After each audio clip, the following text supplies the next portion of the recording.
video for you during Spooktober, but I could not get my camera set up to work, and truthfully, I'm still not 100% happy with how it looks, but we're just gonna go for it.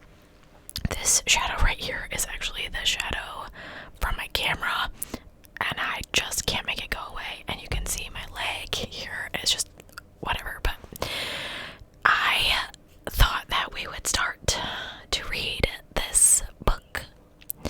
It is Jack the Ripper, the case book by Richard Jones. I found this actually at one of the local thrift stores, and it is amazing. It has all these pullouts and all this different stuff, and I cannot wait to show it to you. I don't know how far we'll make it into the book this evening, but I'm gonna do my best. So we're gonna start with the introduction. The Jack the Ripper murders took place over a 10-week period in the autumn of 1888 in London's East End. Since the killer was never caught, he has left behind one of history's great whodunits, and authors, researchers, and the mildly curious have since dedicated themselves to solving the mystery of his identity. But this story is interesting for many reasons.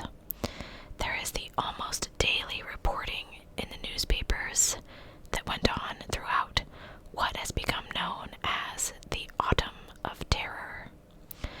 There is the opportunity the murders give us to look back at the crowded streets of the Victorian East End.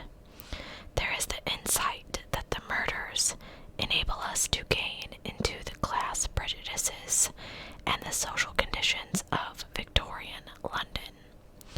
And then, of course, there are the mysteries that this case throws up. Who was Jack the Ripper?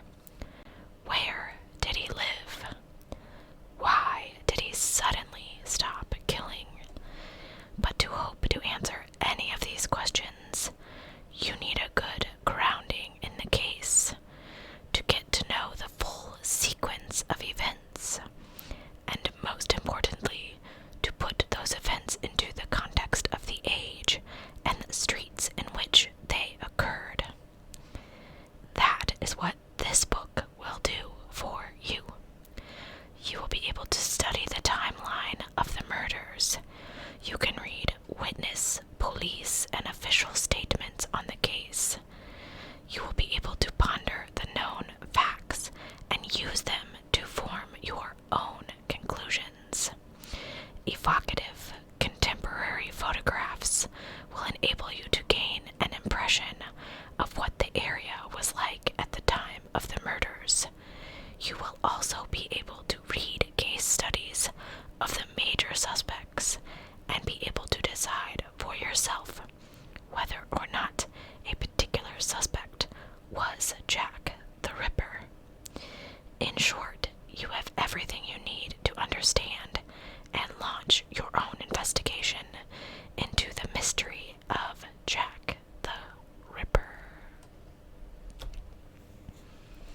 As you can see by the contents, it is a very long book, and when I turned this page just a minute ago, I was like, holy crap, look how small this print is. So, I know you probably can't see the pictures as clearly as I wish you could, but hopefully it is still sort of interesting. The crimes known as the Jack the Ripper murders occurred in 1888, the year after Queen Victoria celebrated her Golden Jubilee. London was then the world's largest capital city, the hub of an ever-expanding empire.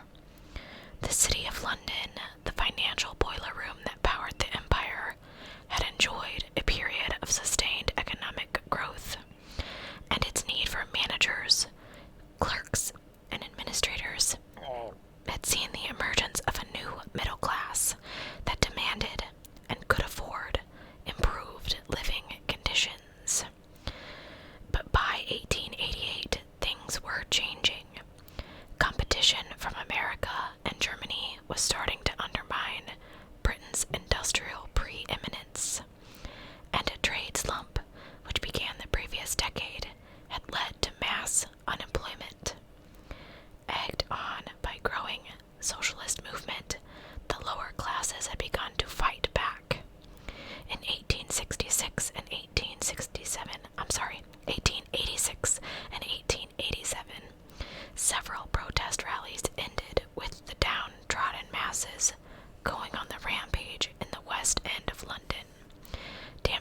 reach of its civilizing influence.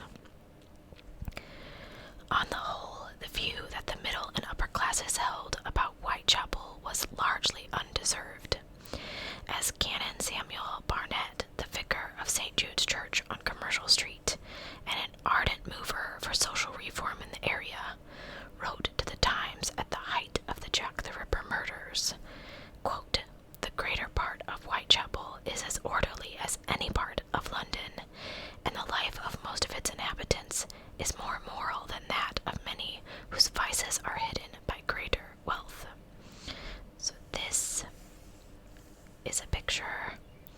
It says, "The children of Whitechapel grew up against a background of squalor." This bigger picture says, "Life for the East End poor was a daily battle for survival." But there was no denying the fact that Whitechapel had some of London's worst slums, highest death rates, and the most dreadful living conditions. It also comprised some of the most densely populated and crime-ridden streets in the entire Victorian metropolis. Drunkenness and violence were commonplace, and sexual abuse an everyday occurrence. Life itself was a daily battle for survival. Its worst quarter was an area to the east and west of Commercial Street, where a handful of thoroughfares such as Thrall Street, Flower and Dean Street, and Wentworth Street were known as the Evil Quarter Mile. Here the dregs of Victorian society were crammed into slum dwellings, with as many as 20 people sharing a house, and entire families living in one tiny room, sometimes supplementing the rent by subletting a corner to a lodger. But by far the largest providers of accommodations in the Evil Quarter Mile were the common lodging houses, in which thousands of men, women, and children slept in dormitories that in reality were just often rooms into which as many beds as possible had been shoved. Many of these common lodging houses were well run and orderly, but a large number were dens of iniquity, inhabited by a lawless and dangerous mix of criminals, prostitutes, and the mentally unstable. Inspector Walter Drew, a local detective who began his career at Commercial Street Police Station in 1887, would later write in his memoirs that, even before the advent of Jack the Ripper, the district had a reputation for vice and villainy unequaled anywhere else in the British Isles. Although the middle and upper classes rarely, if ever, ventured into these lawless slums, they were constantly reminded of their existence. An easterly breeze might waft the overwhelming stench of sewage or the foul aroma from the area's slaughterhouses and factories into respectable nostrils. Worse still, epidemics that might begin in the slums could easily threaten, I do not even know that word, Burgonois. I'm not fancy, lives.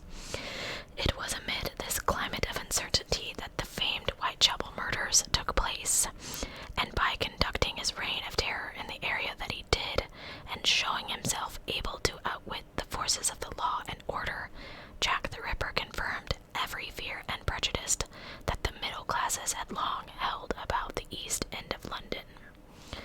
So this picture shows two men talking. It's kind of in the shadow, I'm sorry. It says, "It is an East End beer shop. Drink was one way for the poor to forget about the hardship they faced."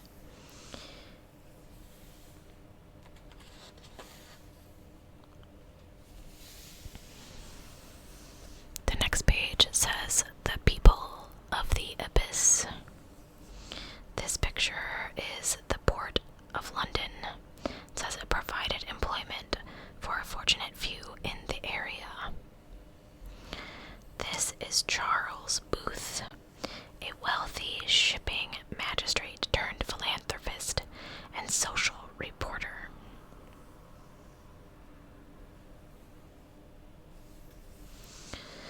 Of the 450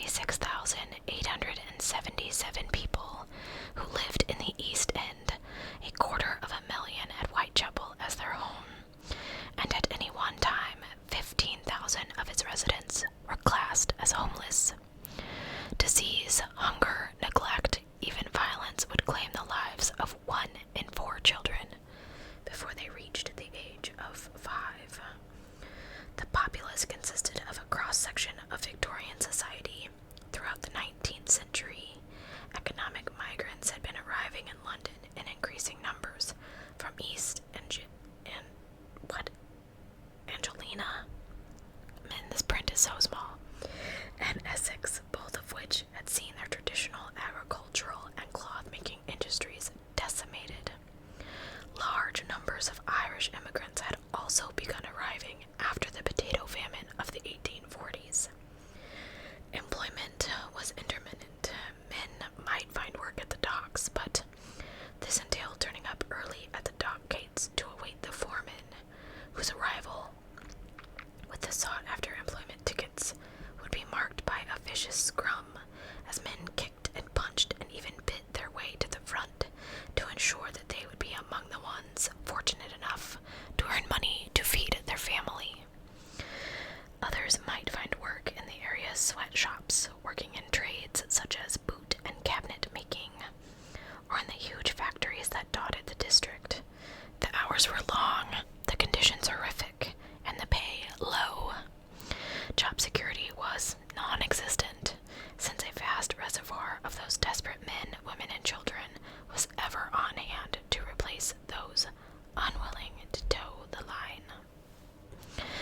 By 1888, the established workforce perceived another threat to its livelihood in the form of a huge influx of Jewish immigrants who were fleeing persecution and economic hardship in Russia, Poland, and Germany. Throughout the 1800s, the Jewish population of Whitechapel had increased to between 45,000 and 50,000. As the economic depression raised the specter of mass employment in the area, the Jews found themselves vilified for stealing English jobs. Throughout the first part of 1888, 2 parliamentary committees were looking into the immigration problem. One of these was investigating the so-called sweating system in the East End, in which employees worked in tiny, stinking workshops for anything up to 20 hours a day for minimal wages. This was seen as being particularly prevalent among the newly arrived Jewish immigrants. Charles Freak, secretary of the Shoemakers Society, a trade that was synonymous with Whitechapel, informed the committee that these Jew foreigners work in our trade at this common work for 16 to 18 hours a day, and the consequence is that they make a lot of cheap and nasty stuff that destroys the market and injures us. He then went on to accuse the Jewish immigrants of frustrating English workmen in their battle to attain higher wages by blacklegging during disputes and taking work at any price. Another witness complained that native tradesmen were now only able to gain a precarious living, and lamented that wages in tailoring, shoemaking, and cabinet making, all which had once stood at £2 a week, had now dropped by half to 1 and half. Is it a shilling? I don't even know. The committees would ultimately vindicate the immigrants, but their prolonged deliberations ensued that the matter was in the public eye throughout the first 8 months of 1888.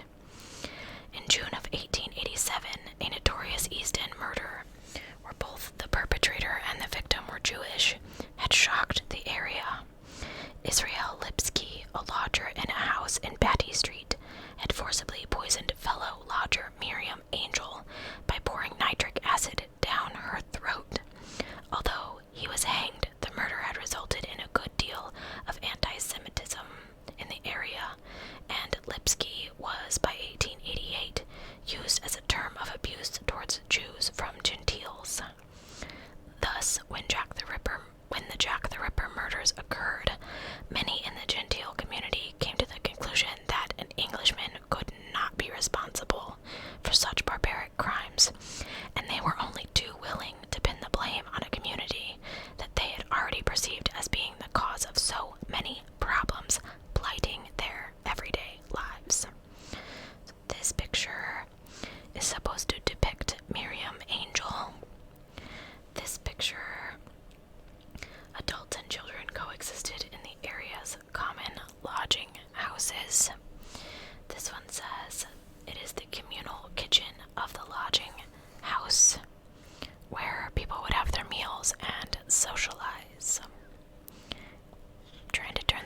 being too loud here. Okay. Unfortunates and evangelists. This picture says it's East End women who often resorted to violence to settle their differences. And this says it's a typical slum street in the East End of London.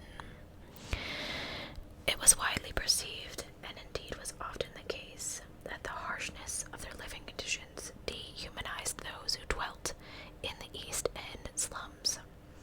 Childhood was all too brief, and those who survived infancy lost all innocence by the time they reached their teenage years. As one commentator put it, the people condemned to exist under such conditions take to drink and fall into sin surely a matter for little surprise. Who can wonder that young girls wander off into a life of immorality, which promises release from such conditions? Women often turn to prostitution, not from any real choice, but out of economic necessity. In times of extreme hardship, many of the East End's families' survival came to depend on a wife or daughter prostituting herself. It's so sad. For the majority of middle-aged women who lived in the common lodging homes, into which category all but one of Jack the Ripper's victims fell, prostitution was often the only way to earn enough money, not only for food and lodging, but also, and often more importantly, to pay for the drink that helped them forget the nightmare of their everyday lives. No one could be certain how many prostitutes there were in London, although General Booth, the founder of the Salvation Army, stated that the ordinary figure given is 60 to 80,000, whereas this total was probably exaggerated, including as it did those that Booth referred to as all habitually unchaste women. It was an inescapable fact that many women from the East End slums could earn more money in one night on the streets than they could in a whole week working in a sweatshop. The allure of prostitution was obvious. At the height of the Ripper Scare, the Home Office asked police to provide statistics on the number of prostitutes in the area. Based on the observation of the constables whose beats took in the evil quarter-mile to the east and west of Commercial Street, the police replied they had no means of ascertaining which women were the prostitutes, but that the general impression was that there were about 1,200, mostly of very low condition. These low-class street prostitutes were known as unfortunates, and night after night they would lead clients into the darkest corners of Whitechapel, to the places where they knew from experience that there was little danger of interruption. Even before Jack the Ripper began his killing spree, these women lived in constant danger, from the bullies or pimps who sought to live off of them, from the gangs that would use violence to rob them of their meager living, from the clients wishing to avoid paying for their services, and occasionally from each other dare they stray into another prostitute's valued territory. Even the well-meaning activities of reformers could have an adverse effect upon them.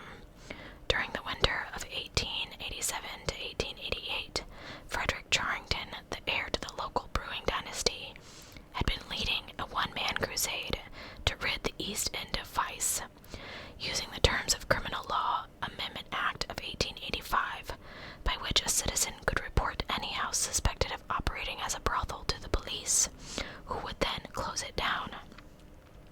Charrington, who's featured right here, his determined onslaught into the foulest sinks of inequity had led to the closure of 200 of the area's brothels, but his campaign had dire consequences for the displaced prostitutes. They were either forced to move to other areas, thus, as one newspaper correspondent put it, spreading the moral contagion, or else they had to go out and solicit on the streets in all weathers. Charrington found himself justifiably accused of adding to the misfortune of women who had already been gravely wronged by men. His evangelical endeavors would be one of the reasons why so many women were forced to put their lives at risk on the streets of the East End in the autumn of 1888,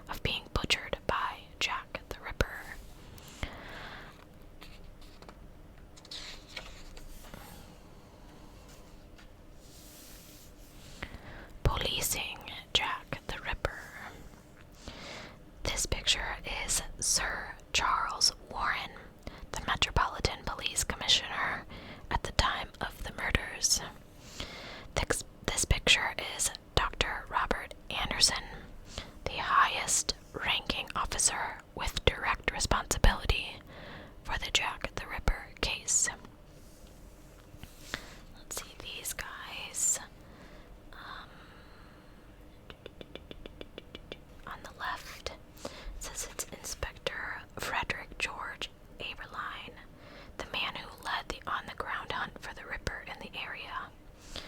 This gentleman is Inspector Edmund Reed, one of the most respected local detectives involved in the hunt for the Whitechapel murderer. The Whitechapel murders were investigated by two police forces, the Metropolitan Police and the City of London Police. The Metropolitan Police Commissioner was Sir Charles Warren, who at the time of his appointment was hailed by the Times as precisely the man whom sensible Londoners would have chosen to preside over the police force of the metropolis.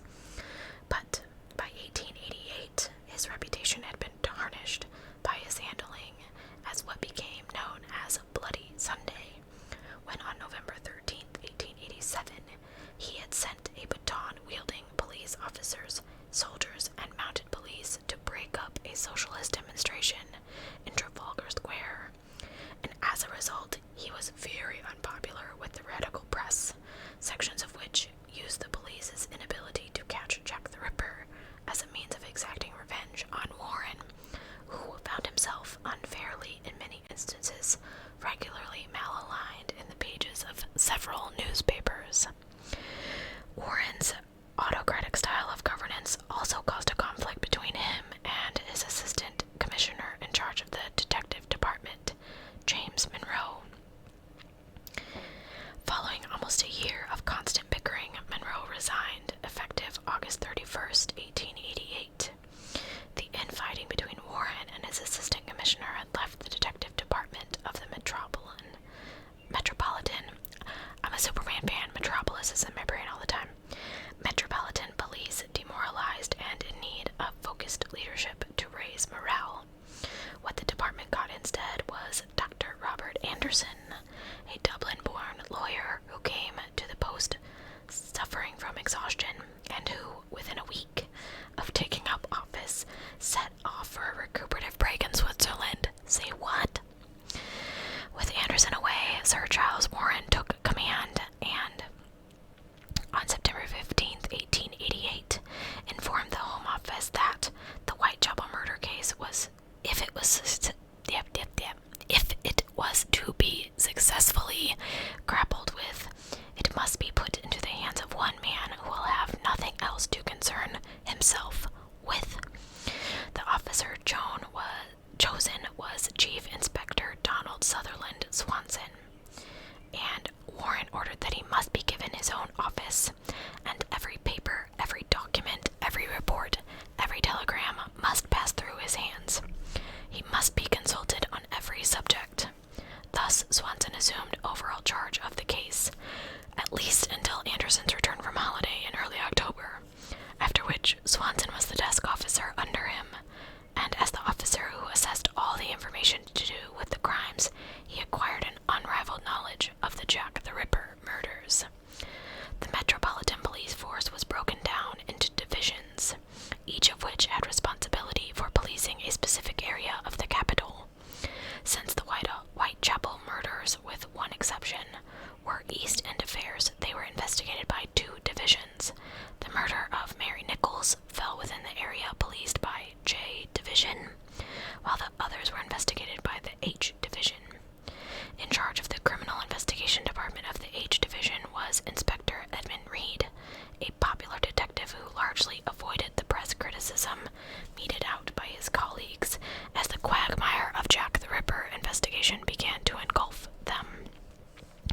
However, it was decided early on in this case to supplement these two local forces with experienced officers from the Metropolitan Police's Scotland Yard headquarters, and so Chief Inspector Moore, Inspector Aberline, and Inspector Andrews were sent from Scotland Yard to head up the investigation on the ground.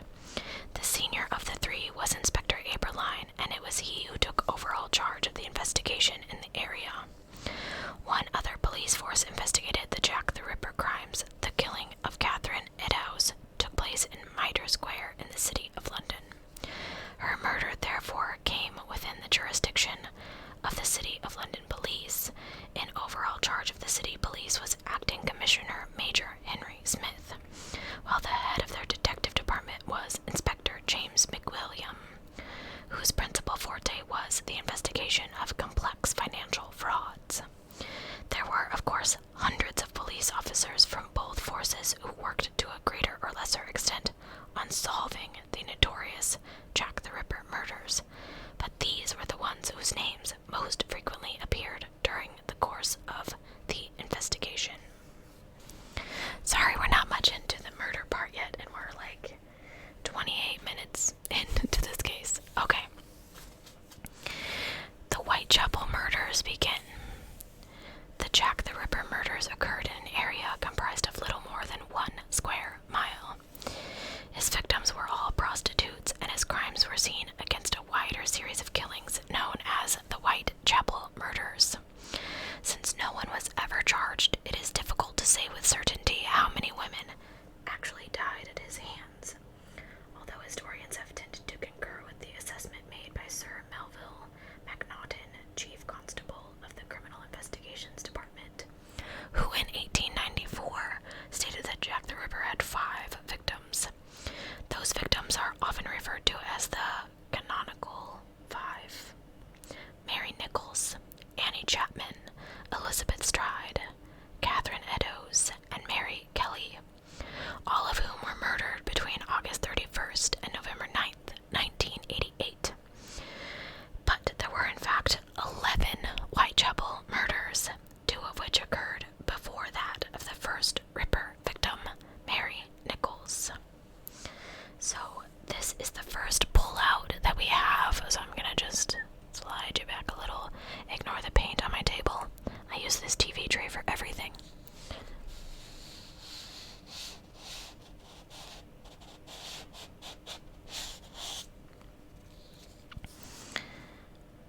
Holy pajamas. It's like copies of journal pages, but you can't. It's like folded over. Let's see if I can show you. First of all, look at this horrible handwriting. And the page is like folded. I can't read all the... Found dead, the body of a woman lying on her back with her something a little above her knees, with her cut from ear to ear. Oh wow, that's crazy. It's like the actual police report. But I don't know if it was taped in. Wow, that's cool. I mean, it's not cool that she died and there's a police report, but... Oh, there. I beg to report that the following are particular reflecting the murder of Elizabeth Stride on the morning of September 30th, 1888. So it's copies of all of the police reports. Sean's downstairs laughing. I hope you can't hear that.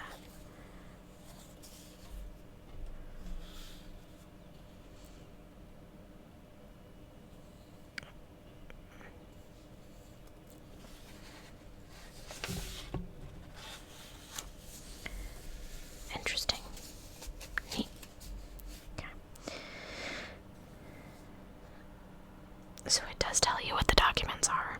Inspector Spratling's detailed report on Mary Nichols, Chief Inspector Swanson's report on the murder of Elizabeth Stride, Inspector McWilliams' report on the police response to Catherine Eddowes' murder, as well as the related issues of Graffiti and the Anonymous Letter, and Warren's defense of his order to erase the Colston Street graffiti before a photograph could be taken.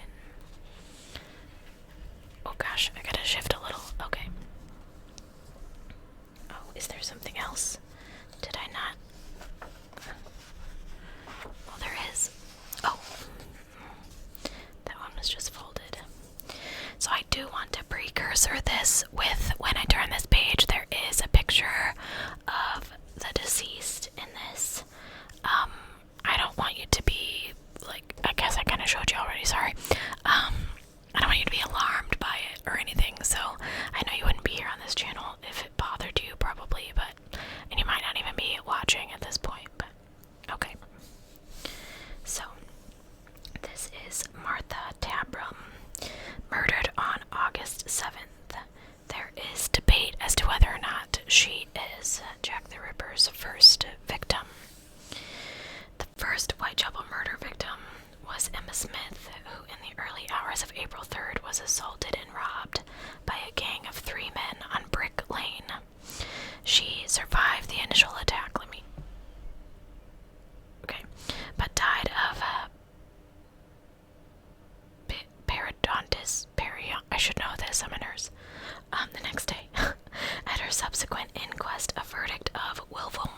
by some person or persons unknown was returned.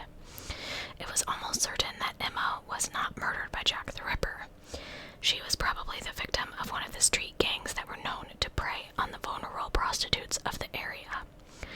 A few months later, a little after 5 a.m. on August 7th, the body of Martha Tabram was found on the first floor landing of a tenement building in George Yard, a dark and sinister alley located a few hundred yards from the spot where Emma Smith had been attacked. Martha had suffered a frenzied assault, and with 39 stab wounds, they had been inflicted from her throat to lower abdomen. An encouraging lead was provided by Mary Ann Connolly, nicknamed Pearly Paul, a local prostitute who later told police that she and Martha spent the evening of August 6th drinking with two soldiers in the pubs along Whitechapel Road. Just before midnight, they had split into couples, and Martha had led one of the soldiers into George Yard, while Connolly took the other into the adjoining Angel Alley. Subsequent police attempts to identify the two soldiers, however, came to nothing, and once more a verdict of murder by person or persons unknown was returned by the inquest jury. Because her injuries were not consistent with those later victims, she had been stabbed as opposed to ripped. Martha Tabram's murder is generally ruled out as being the work of Jack the Ripper. It should, however, be noted that her killer targeted her throat and lower abdomen, much as the Ripper would with his victims. So possibly, the possibility remains that Martha was Jack the Ripper's first victim, but that she was killed before he developed the modus operandi of his later crimes. But at the same time, there was little doubt that the killings were linked, and the sense of trepidation rippled through the area. The East London Advisor commented that there is a feeling of insecurity, to think that in a great city like London, a woman could be foully and horribly killed, almost next to the citizens peacefully sleeping in their beds, without a trace or clue being left of the villain that did this deed. That lingering, pervasive feeling of insecurity among the population at large increased dramatically when barely 3 weeks after the murder of Martha Tabram, the body of a third prostitute was discovered, this time in a dark gateway off Whitechapel Road. There's more pictures, so just don't watch if you're not into it. Just close your eyes and listen. This is Mary Nichols. This is her mortuary photograph. This picture is one of the sightings of her, and this is the area where she was found. I'm gonna just move you a little. I might mess with the shadow, but this is really hurting my back. Okay. Just before 3:40 a.m. on August 31st, 1888, Charles Cross, a carriageman, was heading to work along Bucks Row, a dark thoroughfare lined on one side by two-story houses and on the other by imposing warehouses. Noticing a bundle lying in a gateway, he went to inspect it and found that it was a woman lying on the ground. Moments later, he heard footsteps behind him and turned to see another carman, Robert Paul, approaching. Calling him over, the two approached and crouched down over the prone form. Cross held her hands, which were quite cold. Paul leaned over to see if she was breathing, and as he did, his hand touched her chest and he felt it move. "I think she's breathing," he said, "but very little if she is." Paul wanted to get the woman up, but Cross refused, and so the two men decided to get on their way and tell the first policeman they met of their find. Can you imagine? They narrowly missed Police Constable Neal, who walked his beat along Bucks Row at 3:45 a.m. and shone his lantern on the figure in the gateway. He saw blood oozing from a deep cut in her throat, and within moments he was joined at the scene by P.C. Thane, whom he sent to fetch local surgeon, Dr. Ralph Llewellyn. When Llewellyn arrived a little after 4 a.m., the police officers arrived at the scene. In increasing numbers were also being joined by a steady trickle of spectators from the surrounding warehouses and slaughterhouses. He carried out a cursory examination, pronounced life extinct, and gave it his opinion that, because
Front Street and Whitechapel Road.